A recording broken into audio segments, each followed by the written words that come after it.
உலகத்தில் முதல் சிவன் கோயில் உருவாகின இடம் தான் உத்தரகோச மங்கை. இங்கே உள்ள சிவனை பாதுகாக்கிறதுக்காக 999 முனிவர்கள் தங்களோட உயிர்களை விட்டுருக்காங்கன்ட்டு நான் சொன்னால் உங்களால் நம்ப முடியுமா? அப்படி அங்கே என்ன நடந்ததுன்னு நீங்கள் தெரிஞ்சுக்கணும்னா இப்போவே இந்த வீடியோவுக்கு லைக் பண்ணிவிட்டு நம்ம சேனலை சப்ஸ்கிரைப் பண்ணிவிட்டு வீடியோவை ஃபுல்லாக பாருங்கள். உத்தரகோச மங்கையில் சிவபெருமான் குருவாக இருந்து கிட்டத்தட்ட 1000 முனிவர்களுக்கு வேதங்களை கற்றுக் கொடுத்துருக்காரு.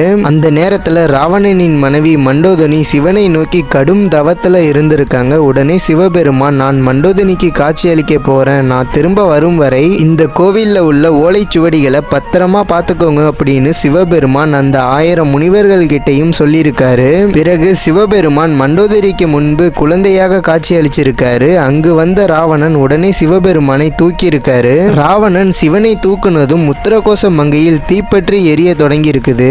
அதை பார்த்த 999 முனிவர்கள் சிவபெருமானுக்கு ஏதோ ஒன்று ஆகிவிட்டதுன்னு நினைச்சு அங்க ஏற்பட்ட தீயிலேயே விழுந்திருக்காங்க.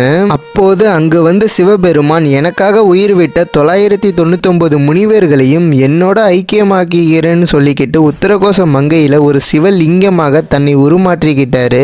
இன்னைக்கு வரைக்கும் அந்த சிவலிங்கம் இன்னும் அந்த கோவில்ல தான் இருக்குது. இந்த வீடியோ பத்தின உங்களோட கருத்துக்களை மறக்காம இந்த வீடியோவுக்கு லைக் பண்ணிட்டு கமெண்ட்ல சொல்லுங்க.